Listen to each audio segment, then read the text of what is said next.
poetry. Yeah. Yeah, I made it. Are you? Yeah. Okay, I'll talk to you. Perfect. Okay, thank you. See you. Por favor, sí. Nos va a presentar. La compañía fue pasado. Y me va a presentar Sí, ¿no? Se vende. Ya. Vamos. muy bien.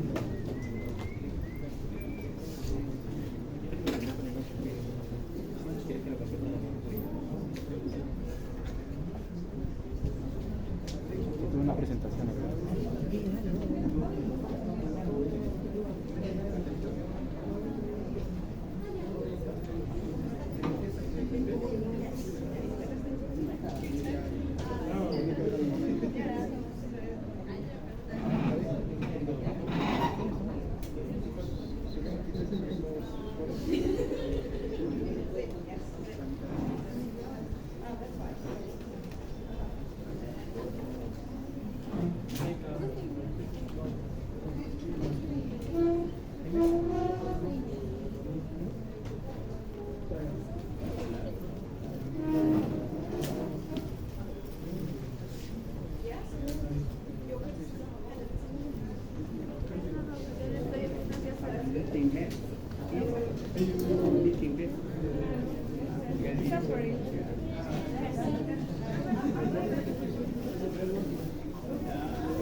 Estimada Rich, anda compartiendo.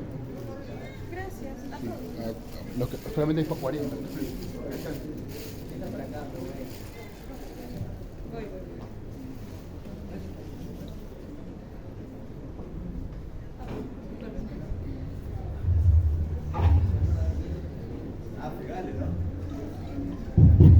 Hola, ¿qué tal? ¿Cómo les va? Vamos al tema grande directamente. Vamos a conversar de compañeros en realidad que nos han digamos, dado la oportunidad de leer sobre. Básicamente es una presentación. Lo que les hablo es el autor del libro que es Juan Baimón, José de la Casa de Estudios. Vamos a empezar este libro de acá, que es poesiano. Esto yo mismo lo he adaptado, no se vende, cualquiera lo puede hacer, cualquiera va está gratuito en las redes, ahí lo puede descargar, ¿sí? No se vende, yo no vendo libros.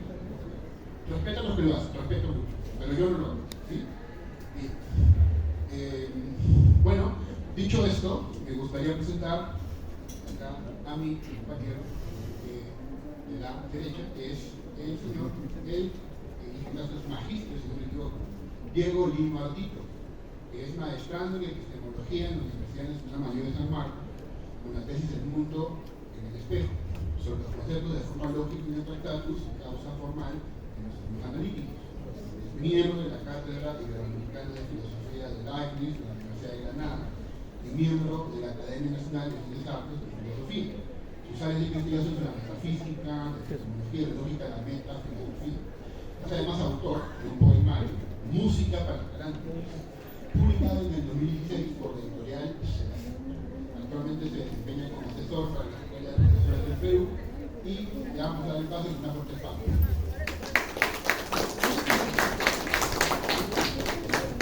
Muchas gracias por la invitación, Rafael. Gracias a los presentes.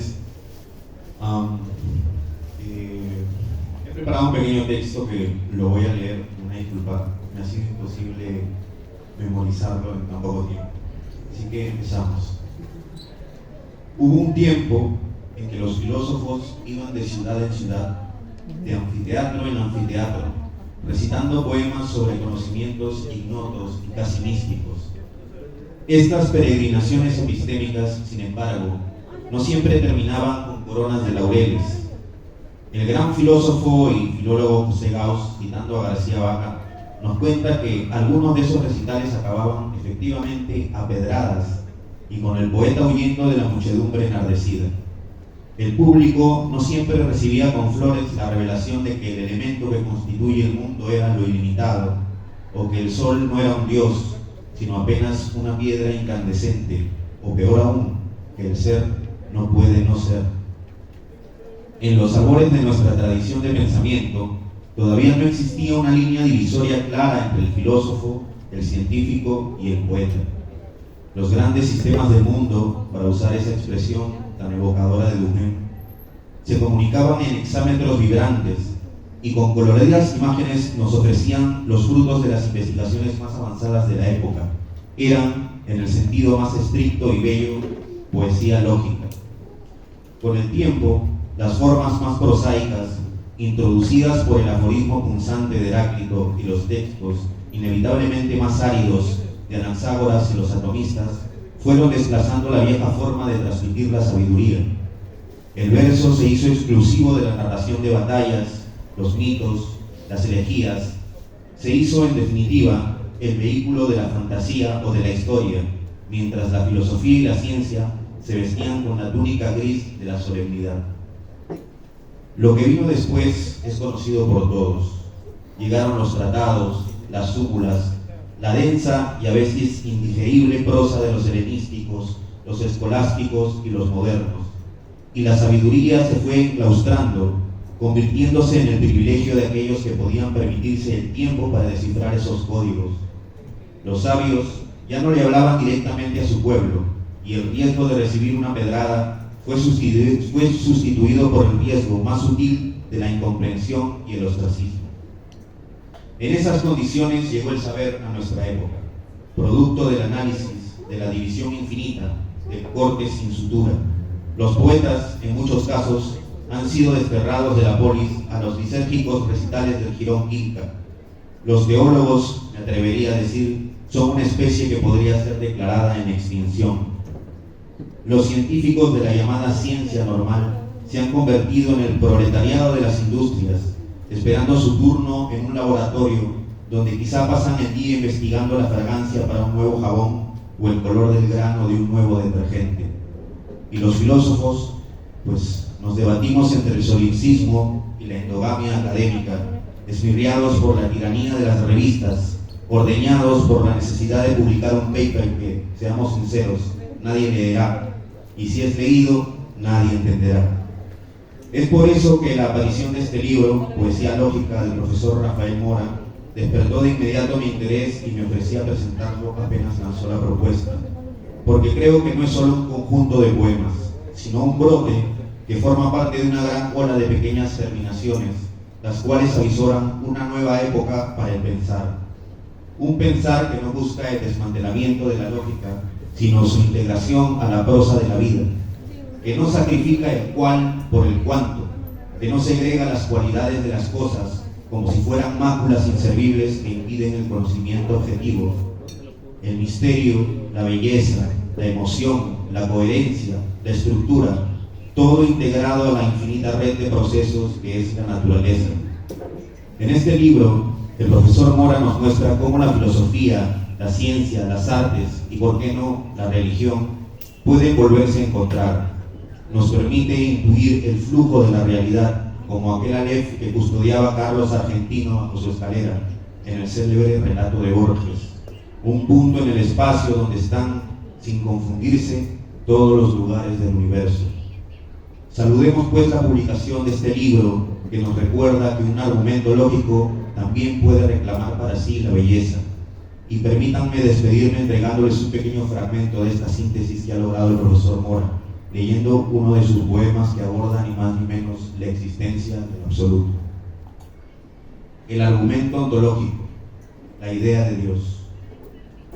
En las sombras del pensamiento, donde el ser se mezcla con la nada, una pregunta resuena.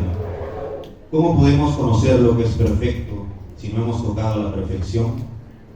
La mente, en su vastedad, construye la imagen de un ser más grande que todo lo que podemos imaginar, un ser que no es solo un concepto, sino una necesidad misma, una existencia que no puede faltar, porque si faltara, dejaría de ser lo que es. Anselmo pensó que la perfección exige existencia, que un ser concebido como el más grande no puede existir solo en la mente, sino en la realidad, porque la existencia misma es parte de su grandeza.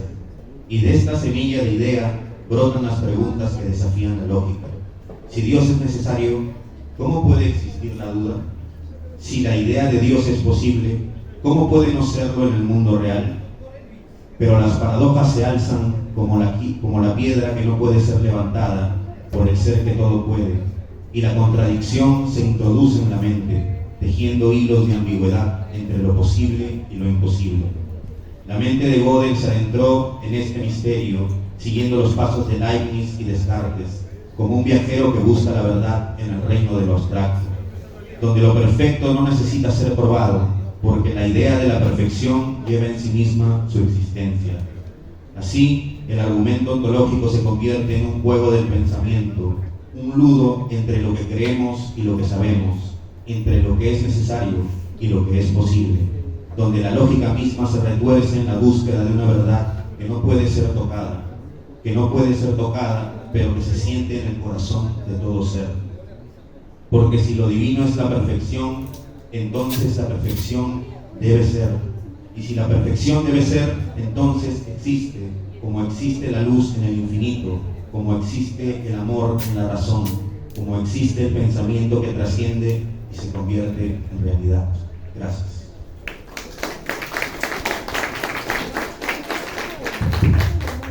Agradece. Enseguida tenemos también un invitado, Miguel Regali, que estudió cursos secundarios en Arte y la Molina, cursó estudios superiores en la Universidad Peruana, ha resistido y combatido en Norteamérica, en Europa, por temporadas. En el 2013 debutó con su novela Los románticos mueren primero, y en 2015 retorna con Los corazones anestesiados. En 2017, con ayuda de amigos poetas Gato Montero y Mari Soto, incursiona en la poesía con Gaviotas Suicidas, poemario de corte liberado y súper, ex carterano por los poetas de la UFAM, dirigente del colectivo Rock Liberal, asesor de grupos de artes y poesía poetaria, cofundador de la editorial Certidumbre Luminosa, también director locutor de Radio Anestesiada por internet y fundador, cantante y ladrante de la banda de punk rock Los Eyaculadores. Actualmente sobrevive como escritor que está puliendo 2 nuevos poemarios liberados. Director de Funeral Poesía y también gestor contracultural de la favela Rock Rima. Recibámoslo con unas fuertes palmas. Agradecido por la invitación, la verdad contento de estar en el establecimiento de su nueva obra, su nuevo libro. La verdad que hacer literatura, poesía, novela, publicar en el Perú la verdad es a perder. Yo creo que, como diría el gran Primo Mujica, Perú es tierra de poetas, ¿no? Perú todos los días nace un poeta, pero el mismo sistema también todos los días destruye un poeta. Y yo creo que los que escriben o tratan de escribir, porque decir escribir es muy grande, tratar de escribir, en lo que es la literatura, las letras, lo más sincero de las letras es la poesía, porque tú, de repente en la novela, en los cuentos, fuera del teatro, tú puedes tener técnicas, estructuras, ¿no? Puedes inclusive disfrazarte, engañar al lector, ¿no? Pero lo hermoso de la poesía es que son tus intestinos, tu corazón, son tu alma, tu huevos, son tu mirada hacia ti mismo, ¿no? Hasta sabotearte. Una vez me acuerdo de una amiga que murió, y Rox se llamaba, y yo le digo, ella tenía varios cuadros en su sala, ¿no? Puro libre, y hermosos los cuadros. Y yo, ¿por qué nunca exhibes tus cuadros? Como 20 cuadros. Les cuadraba y me dice, no, pegale, me dice, porque ella era mayor que yo. Porque si la gente ve mi pintura, yo siento que me ven desnuda. Entonces, igual es en la literatura, ¿no? O sea, ya publicaron un poemario, prácticamente te van a escanear, ¿no? Como dicen ahora, ¿no? Y bueno, no es comercial la poesía, la verdad, en Perú. Yo llegué a la poesía de casualidad también por el poeta Asfalto, soy fanático de Martín Adán y de Guren, ¿no? Y bueno, ahora entrando al poemario de gran Rafael Mora, es un poemario con una estructura base académica, filosófica. Es un poemario que me gusta porque es vanguardista, no se quiere parecer a otros poemarios, eso es lo que me encanta, es muy original, no quiere gustar, quiere ser él mismo. Claro, y en el poemario hay muchos referentes de filosofía, ¿no? Es un poemario que te abre la cabeza, te cose los ojos y te rompe los oídos, ¿no? La verdad que estoy contento de su trabajo y bueno, estuve esperando hace una hora y un poco se me dieron las ideas, pero como le tengo mucho aprecio a Rafael porque también, aparte de ser profesor, también es poeta, he ido a la favela, a Lima, a apoyarnos en eventos de contracultura, movida subterránea, entonces le hice una introducción acá sobre su poemario. Lo iba a hacer en papel, pero le voy a dar recuerdo, le hice una tablilla. Entonces, dice así: la obra de Rafael Mora es una propuesta vanguardista, directa, densa, nutrida, con mucho fierro, con mucha sustancia. Caminas por senderos, luces, respuestas, preguntas, hilos, constelaciones, flechas filosóficas, teorías, habitaciones raras, habitaciones extrañas, teoremas aplicados, sintetizados a su mundo morástico, donde nos escuelea de la mano, inserta a ese mundo, a esa nave Mora del saber, de esta vida perdida, de esta vida podrida.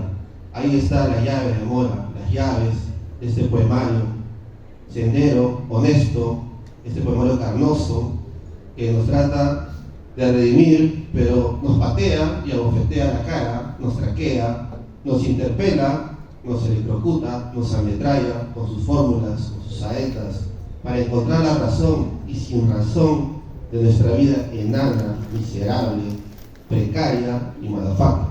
En este universo, sin verso, sin amor, sin soluciones, sin antídotos, sin pepas, las guerras siguen matando gente, derramando sangre, y los libros solo quedan mudos como manuales fríos del saber, del vivir. ¿Para qué? Para producir. Pero no, hay libros como este poemario, este libro, esta obra, que te liberan, que te hacen ver la vida en otros colores, que te descosen los ojos de esta ceguera mundana, de este sistema. Ahí está, y vuelve siempre el cáncer de la vida, es la política, el demonio vestido de interno, porque el libro, recuérdalo, es el mejor amigo, es el amigo que nunca te va a dejar ni traicionar, porque recuerda que vivimos para morir y morimos para vivir. Y bueno, contento de tu obra y espero que sigas publicando más poemarios, ¿no? Y bueno, siguiendo voy a leer un poemita que me gustó, tantos poemas, recomendable. Bueno, a veces yo creo que tengo 42 años, ¿no? Y cuando uno tiene 20, 30, uno viaja al extranjero, provincia, uno era optimista, ¿no? Pero ya con los años ya no es tan optimista, ¿no? Pero bueno, estoy contento también porque estoy estudiando en la verano mi segunda carrera y lo voy a leer, como es un poema bonito, lo voy a leer parado. Lo mandó acá el maestro Mora. Se dice: yo me río de la muerte. Yo nunca me río de la muerte, simplemente sucede que no tengo miedo de morir entre pájaros y árboles anestesiados. Yo no me río de la muerte, pero a veces tengo sed y pido un poco de vida, a veces tengo sed y pregunto diariamente, y como siempre sucede, que no hay respuestas, sino una carcajada profunda y negra. Ya lo dije, nunca suelo reír de la muerte, pero sí conozco su blanco rostro, su tétrica vestimenta, mirada. Yo no me río de la muerte, sin embargo, conozco su blanca casa, conozco su blanca vestimenta, conozco su humedad y conozco su silencio. Claro está, la muerte no me ha visitado todavía, y ustedes preguntarán, ¿qué conoces? No conozco nada. Es cierto, también eso, empero sé que al llegar ella, yo estaré esperándola. Yo estaré esperando de pie o tal vez desayunando. La miraré blandamente, no se vaya a asustar, y como jamás he reído de su túnica, la acompañaré solitario y solitario. Buen poema. ¡Aplausos!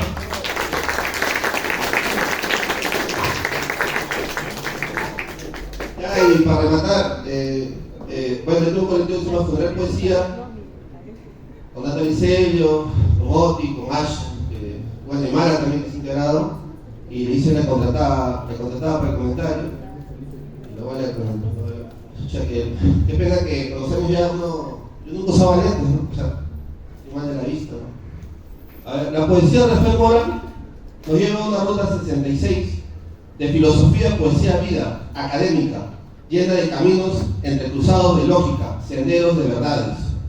Mora no romantiza la vida, sino la enfrenta, la desconstruye, la interpela, la desarma, la traquea. Ahí está su fuerza y validez de buscar y obtener una voz propia, una luz oculta, un patadón a lo establecido, un eructo a la mediocridad nuestra, tan peruana. En tiempos donde todos los poetas escriben igual, se parecen igual, sin incomodar, sin remover, sin proponer, sin fallar, siguiendo formatos soporíferos, sin arriesgar, ¿no? Ya no arriesga. Rafael no demora y nos jala los pelos, frunce las cejas, luego nos peina con su poemario para escuelarnos en esta vida fallida. Gracias. Bueno, y ahora pasa al maestro Mora que hable de su obra. Muchísimas gracias, Miguel. Primero te agradezco y les comento que también organiza eventos culturales. Disculpa. Quisiera cerrar esta presentación con un texto que está circulando ahí, hemos dado ahí para que circule, que es justamente este breve discurso. Damas y caballeros, colegas y amigos, hoy celebramos la publicación de Poesía Lógica, pero más aún celebramos la posibilidad tan esquiva, tan urgente, tan largamente postergada, de reconciliar mundos que durante siglos hemos mantenido artificialmente separados. Celebramos un acto casi subversivo, esto es, demostrar que la lógica puede cruzar fronteras epistémicas que normalmente están vetadas. Celebramos en suma una oportunidad histórica para repensarnos. Pero no somos los primeros. En la Edad Antigua, Parménides escribió su poema sobre la naturaleza, y aunque no se refería a la lógica especialmente, ese escrito es la fuente más antigua que registra el principio de identidad. Es necesario decir y pensar lo que es, ya que el ser es y el no ser no es. Fragmento 6. Hace mucho tiempo, en la Edad Media, Agustín Hipona, en De Ordine, ya le dedicaba un poema a la lógica. Ciencia de ciencias, enseña a enseñar, enseña a aprender. En ella la razón manifiesta y revela qué es, qué pretende, qué puede. Sabe saber. No solo pretende, sino puede ella sola hacer sabedor. En la Edad Moderna, Lewis Carroll, autor de Alicia a través del espejo, afirmaba esto de la lógica. Si ocurrió, puede ser. Y si ocurriera, sería. Pero como no ocurre, no es. Eso es la lógica. Estas citas demuestran la devoción que los grandes pensadores de la historia han sentido por la lógica. Hace poco incluso gané un concurso de poesía organizado por la UNI. Por eso mi amigo Anderson Java me decía, con tono irónico y amable, que era un poeta con certificado. Les comparto el poema ganador también. Historia de un acierto. En la antigüedad motivaste al filósofo para construir sistemas. En la Edad Media fuiste motor para elaborar divinas demostraciones. En el Renacimiento te usaron como arma para atacar lo caduco y en la modernidad los científicos te vieron con buenos ojos. Llegaste a tu pleno desarrollo al encontrarte con los cuantificadores y fue tanta la claridad destapada que surgieron otras racionalidades. Hoy en día proliferan tantas diferentes versiones de ti que parece que cualquier perspectiva tiene sentido. Los paraconsistentes te usan para aceptar contradicción. Los polivalentes, sentirse excluido, no es necesario. Los modales creyeron preciso incrementar tu vocabulario y los cuánticos destrozaron lo distributivo por obsoleto. Pero no todo el día es fórmula muerta, te mueve también lo cotidiano. Eres valiosa para argumentar y defender puntos de vista. Ayudas a precisar definiciones, permites que se detecten y evadan falacias. Asimismo, sirves al profesor que formula paradojas en tu salón de clases. Desde que apareciste, has apoyado al ignorante. Sin ti la ciencia no tendría orden ni estructura. Por ti, los mensajes transmiten su verdad a los demás. Y aunque quieran negarte, incluso para eso te necesitan. Precisamente el título de ese poema, Historia de un acierto, es una parodia que alude a Nietzsche, quien afirmaba que la filosofía occidental es la historia de un error. Al intentar pensar el título de ese poema me acordé de ese gracioso hecho. Pero hoy ocurre un problema. La lógica, esa disciplina que nació para iluminar, para ordenar, para mostrar caminos, ha acabado muchas veces encerrada en una torre demasiado alta, demasiado silenciosa, demasiado ajena a la vida humana. Y sin embargo, fuera de esa torre, la ciencia avanza con una velocidad intimidante. Las humanidades intentan comprender la complejidad emocional de nuestro tiempo y la sociedad pide herramientas para orientarse en medio del ruido, la incertidumbre y la sobreinformación. ¿Cómo no va a ser urgente un puente? ¿Cómo no va a ser necesario un lenguaje común? ¿Cómo no va a ser vital que la lógica vuelva a tocar el pulso de la cultura? Con ese espíritu nace Poesía Lógica, un libro que se presenta como una declaración, un golpe en la mesa, un recordatorio de que la lógica puede respirar, conmover, cantar, de que un silogismo puede convertirse en verso, de que un razonamiento puede estremecer como un poema, de que la búsqueda de la verdad, esa antiquísima aspiración humana que no ha perdido ni un ápice de urgencia, puede adquirir ritmo, belleza y emoción, que la verdad cuando es certera también puede ser bella y que la belleza cuando es profunda también puede ser una forma de verdad. Sí, este libro demuestra que es posible, y no solo lo demuestra, advierte, insiste, reclama, porque debo decirlo con absoluta claridad, sin rodeos y sin suavizar el golpe. Si la lógica no se atreve a cruzar las fronteras disciplinares, si los lógicos no se acercan a los científicos y a los humanistas, si seguimos encerrados en nuestras aulas, en nuestros diagramas, en nuestros lenguajes cada vez más especializados, la lógica seguirá siendo ignorada por la gente. Seguirá siendo una ciencia silenciosa, confinada a cuadernos, excluida de la conversación pública y política. Seguirá siendo para la mayoría un misterio innecesario. Y eso, permítanmelo decirlo con toda la alarma que la situación amerita, sería un error histórico del cual podremos arrepentirnos durante generaciones, porque vivimos tiempos de fracturas. La ciencia avanza sin detenerse a explicar sus propios fundamentos conceptuales. Las humanidades buscan comprender al ser humano mientras se alejan muchas veces sin querer de la exactitud formal y del rigor analítico. Y en medio de esa tensión, la lógica, que debería ser puente natural entre ambas, se ha vuelto para muchos un territorio seco, inaccesible, casi hostil. Y si la lógica se vuelve hostil, si la lógica se vuelve incomprensible, la sociedad, que necesita desesperadamente pensar con claridad, se verá obligada a caminar a ciegas. Poesía lógica nace precisamente para decir que no tiene por qué ser así, para demostrar que la lógica puede hablarles a todos, que puede conmover como un poema y orientar como un método, que puede ser simultáneamente precisa y sensible, rigurosa y humana.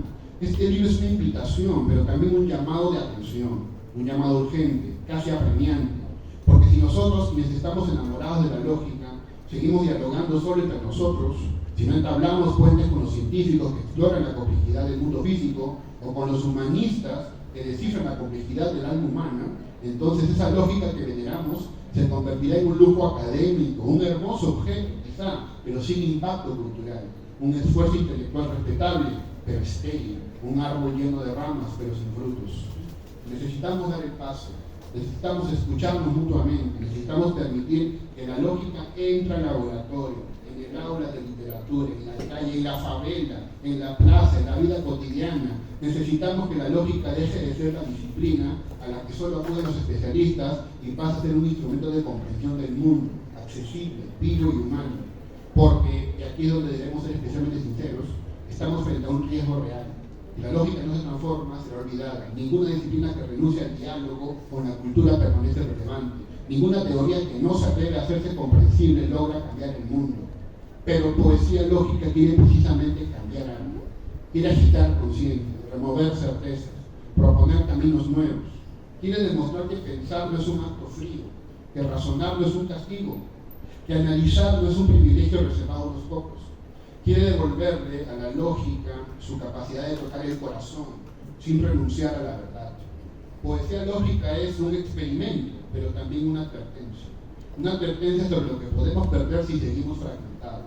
Una advertencia sobre las consecuencias de permitir que la ciencia avance sin reflexión filosófica y que las humanidades se expresen sin estructura lógica. Una advertencia sobre el peligro de construir sociedades donde el conocimiento está dividido en parcelas lejanas y donde nadie habla realmente con nadie. Este libro mismo es una prueba de que es posible imaginar una lógica que no se reduzca al cálculo, ni se pierda en la abstracción. Una lógica que acompañe a la ciencia sin someterse a ella. Una lógica que dialogue con la poesía sin diluirse en metáforas. Una lógica que se atreva a cruzar, a mezclarse, a transformarse. Una lógica transdisciplinaria, capaz de superar las limitaciones tanto de la ciencia como de las humanidades, para alcanzar este cruce armonioso que tanto necesitamos. Permítanme insistir en esta palabra, transdisciplinaria, no multidisciplinaria, porque no se trata de colocar varias voces en un mismo escenario sin integrarlos. No interdisciplinaria, porque no basta con juntar dos discursos y esperar que se entiendan. Transdisciplinaria, es decir, una lógica que atraviesa, que une, que transforma. Una lógica que abre caminos nuevos, que no se conforma con los métodos de ayer, que asume el riesgo de crear un lenguaje compartido entre quienes nunca antes se habían puesto a conversar. Una lógica en suma que se atreve a ser humano. Hoy, por primera vez, tengo la alegría de presentar esta obra que reúne razón y sensibilidad, análisis y ritmo, verdad y belleza. Una obra que con humildad, pero con decisión, busca devolver al pensamiento su dimensión humana. Una obra que sin miedo dice que pensar también puede ser un acto estético, que razonar también puede ser una experiencia emocional, que la verdad cuando se la vive a fondo puede conmover como un poema. Hoy celebramos un libro, pero también celebramos una posibilidad histórica, a saber, la posibilidad de que pensar, cuando se realiza con honestidad, con valentía y compasión, puede volver a ser un acto profundamente humano. Que la lógica, lejos de ser un conjunto de símbolos fríos, puede convertirse en un instrumento de sensibilidad. Que la razón y la emoción, lejos de excluirse, pueden encontrarse en un abrazo fecundo. Les invito pues a leer, a discutirlo, a desafiar, a no creer en él sin antes someterlo a crítica, a no aceptarlo sin antes hacerlo vibrar en su propia experiencia. Porque el espíritu de la lógica no consiste en la aceptación ciega, sino en la búsqueda constante, la pregunta inagotable, el camino hacia la realidad y el amor por la verdad. Les invito a comprobar por ustedes mismos que la lógica puede ser luz, pero también música, que puede ser rigor, pero también emoción, que puede tocar el corazón sin renunciar a la verdad, que puede convertirse en una herramienta para vivir mejor, para pensar mejor, para sentir mejor. Y les pido algo más, que no dejemos que la lógica vuelva a ser un territorio aislado, que no permitamos que las ciencias y las humanidades sigan avanzando por caminos paralelos que no se toquen, que nos atrevamos finalmente a construir una cultura donde pensar no sea un acto técnico, sino un acto humano, donde razonar no sea un privilegio, sino un derecho y una alegría. Hoy, al compartir poesía lógica, nos estamos inaugurando precisamente una publicación. Estamos abriendo una puerta, estamos marcando un camino, estamos afirmando que la lógica puede renacer, transformarse, expandirse, y que el pensamiento humano, cuando se atreve a unir en lugar de separar, puede alcanzar alturas insospechadas. Quisiera terminar recordando que Wittgenstein sostenía en su séptimo aforismo que de lo que no se puede hablar mejor es callar. Hoy quisiera enmendarle la plana y responderle afirmando que de lo que no se puede hablar mejor es hacer poesía. No digamos, como lo afirmó el mayor referente de la filosofía analítica, que nuestra obra se compone de dos partes, una escrita y otra no escrita, y la más importante es la no escrita. Atrevámonos, como Vallejo, como Quevedo, Poe, Bukowski, Queró y otros, a escribir esa tan valiosa parte no escrita. Ya no se trata de usar escaleras para luego arrojarlos, como afirman en sus tratados. sino de abrir puertas que puedan comunicarnos con otros mundos, otra sensibilidad, otra forma de sentir y hablar. Muchas gracias por acompañarme en este momento, por estar aquí, porque es que la música todavía no es confiable y no lo es.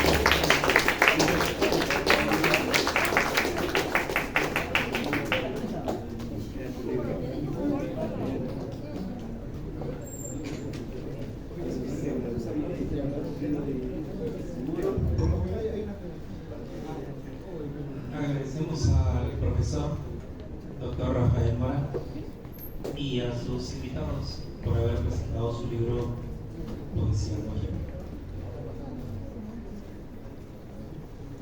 A continuación pasamos a lo que es la premiación del Campeonato de Lógica de este año 2025.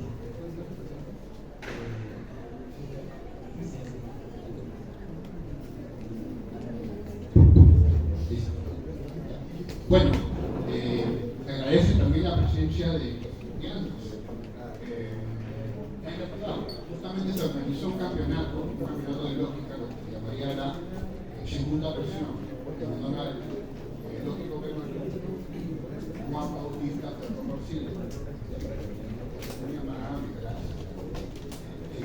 Y tenemos pues, me vas a disculpar, gente que tenemos que reconocer su talento, gente que tenemos que reconocer su esfuerzo.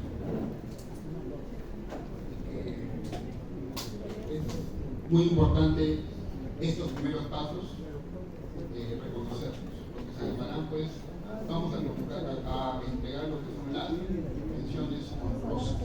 Bien, a ver, el señor Crispín, por favor, venga por acá.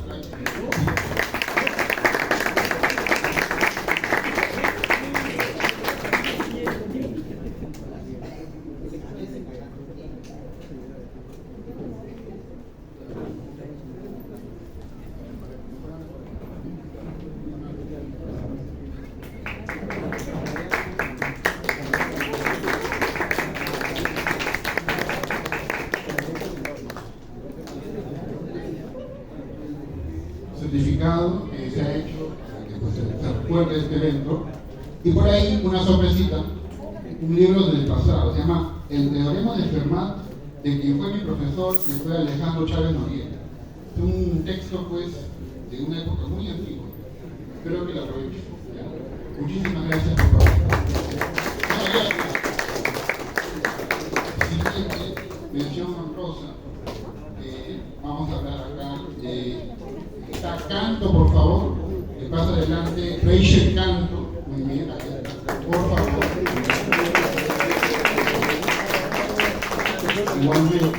Igualmente, acá esta mención honrosa para usted, se felicita, y también creo que es el mismo que el teorema de Fermat, el señor Chávez Noriega, pero que le guste y que lo pueda disfrutar, muy amable. Y hay una más que también tenemos que premiar, pero como ya tuvimos alguien que lo va a recibir, bueno, ahorita lo vamos a entregar para que no se vaya, vamos a Cecilia Patricia Soria López, que ha encargado ahorita, cuando venga, vas a recibir los dos, y justo le encarga a su compañerita para que lo reciba, ya le daremos a ella, para que no tenga dos. Ahora sí, esta sería la tercera mención honrosa. ¿Ya? O sea, son, en realidad, se ha peleado bastante este campeonato. Se ha peleado, ha quedado, pero también hay 3 primeros lugares. ¿Sí? Vamos a pasar, pues, el joven Herrera. ¿Ya? Joven Herrera, también entregamos, por favor, su certificado también acá. Un tercer lugar, muy bien, muy merecido. El tema acá también económico, porque había un tema económico, te pido que lo cuentes para evitar dificultades. Son humildes 25 soles, ya, pero pues es un menú, ¿no? Todo bien, todo bien. Y en este caso le vamos a entregar con mucho amor el texto de mi profesor, mi asesor, Oscar García Sara. Espero que te ayude en tu crecimiento en la ¿sí? Muchísimas gracias. Muy bien, ahí está.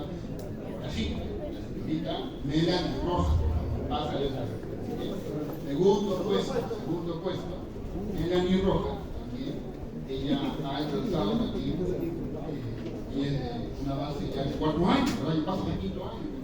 Aquí tienes un logro importante, es el tema del segundo puesto. Y también, hay un asunto económico, acá hay un 50% de la punta de vista.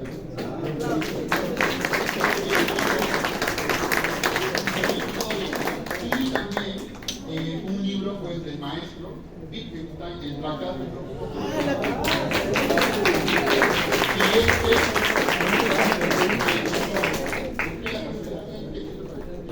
Y muchísimas gracias.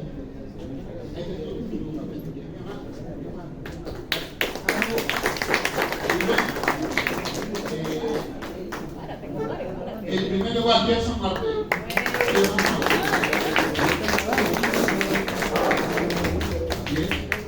Joven, se ha esforzado año tras año y finalmente apareció acá. Fíjense.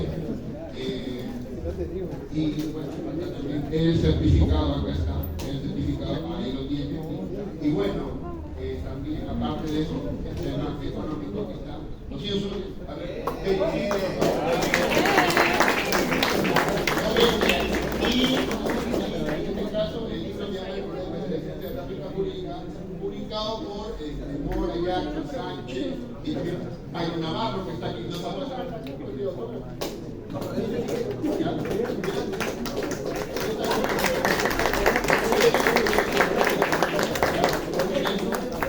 Esta es una partecita. Ahora quisiera hacer un pequeño sorteo de libros. Justamente los alumnos, los que han venido temprano.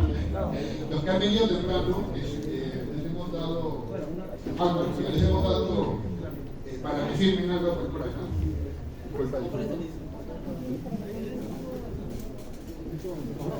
Sí, sobró. Sí, pasó para todos. La bolsita la... Ahí. Bien, entonces, una fotito con los comentaristas, por favor. Sí, pero ahora con los tres primeros.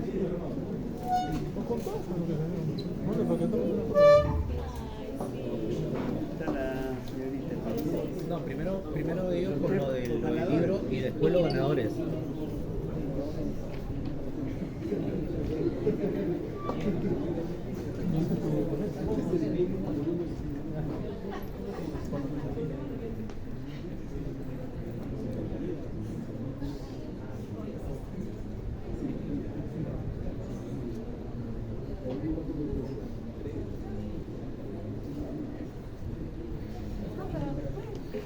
Ahorita ellos.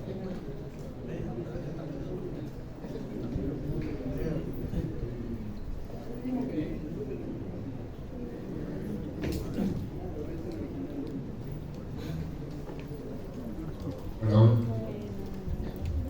Entonces, a ver, ¿qué les parece? A la tercera, ya, a la tercera, se va a ganar, a la tercera, se va a ganar. Los alumnos que han ganado pueden venir para fotito.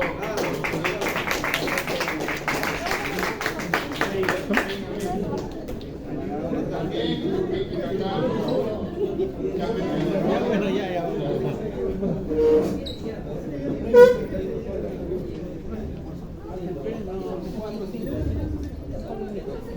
Sí, pase. No, también que se conozca.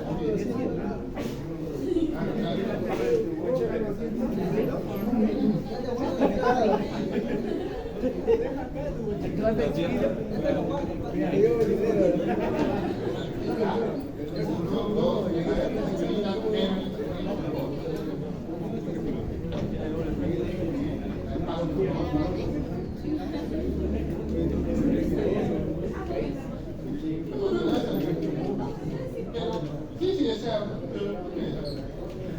lo que se está enviando.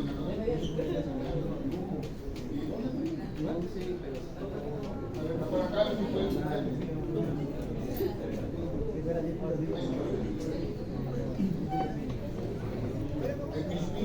o por acá con ustedes. A ver, una foto para los documentos.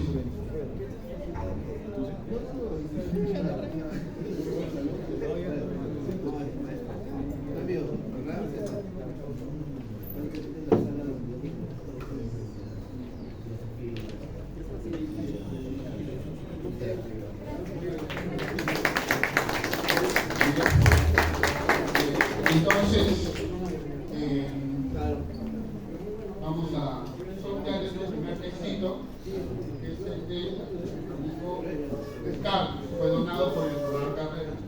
Discurso del método, un clásico. ¿Quién podría? No. Muy bien. Entonces, la tercera, ¿me parece? A la tercera.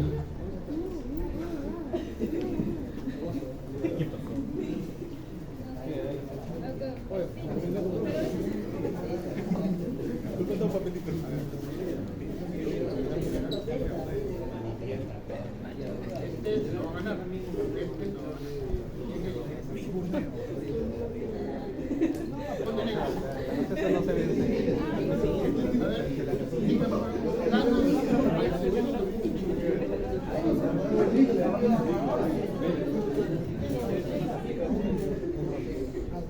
¿Cuál fue el primero? ¿Cuál fue el primero? y el tercero, dando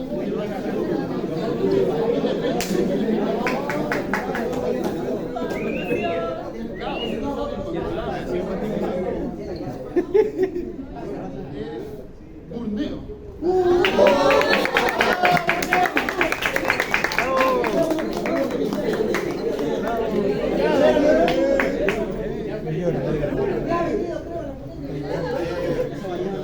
Espera.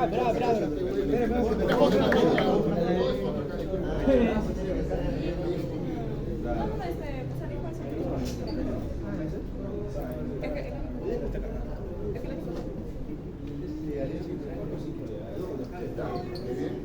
Muy amable.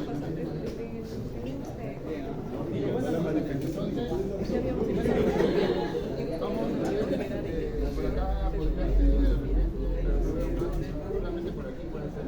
Vamos a ver, ¿qué parece? Los egresados puede ser mejor. A ver,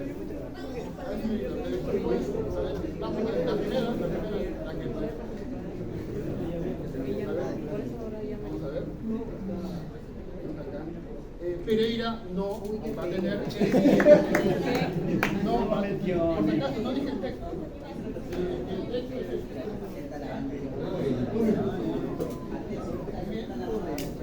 A ver, vaya dándose el segundo, por favor.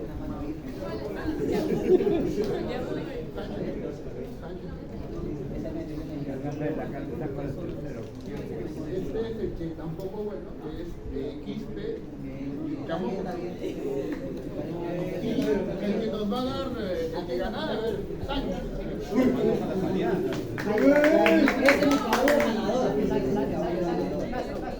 Mi caballo ganador, mira. Obregón.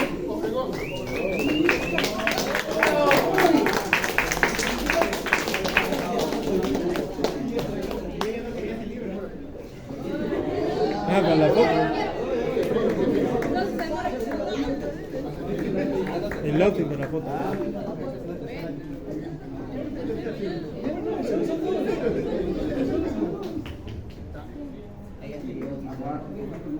Ese debería ser. Muchísimas gracias. Muy amable. Entonces, si no hay nada más programado, me parece, entonces pueden disfrutar, ¿no? De los alimentos. La foto final. No se muevan. O sea que no me dice la suerte, es malo. En principio, en principio agradecer vuestra presencia día a día, turno a turno, mañana, tarde, cada uno de los presentes. Sé que hay muchas cosas que hacer, uno también ha sido alumno, pero bueno, también es nuestro deber estar aquí, no porque debemos estarlo, sino por las exposiciones que uno también se enriquece con las mismas. ¿Correcto? Eso, en principio, al público asistente.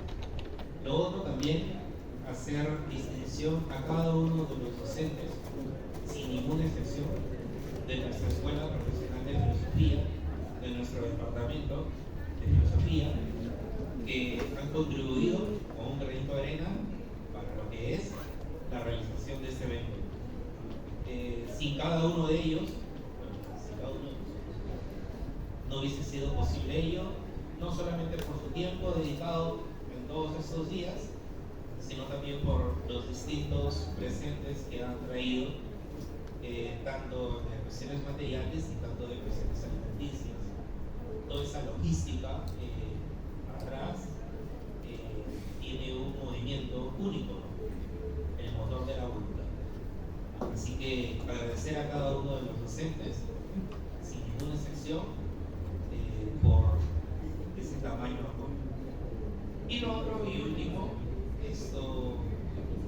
dos cosas en realidad. Primero, la foto protocolaria para que quede registro para la posteridad de todo lo que podamos hacer allí adelante, todo lo que entre.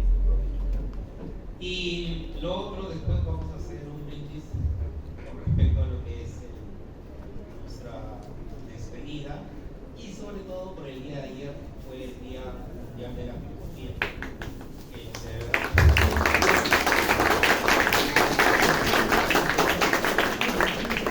lo celebramos precisamente haciendo filosofía, escuchando las distintas ponencias, reflexionando sobre las mismas.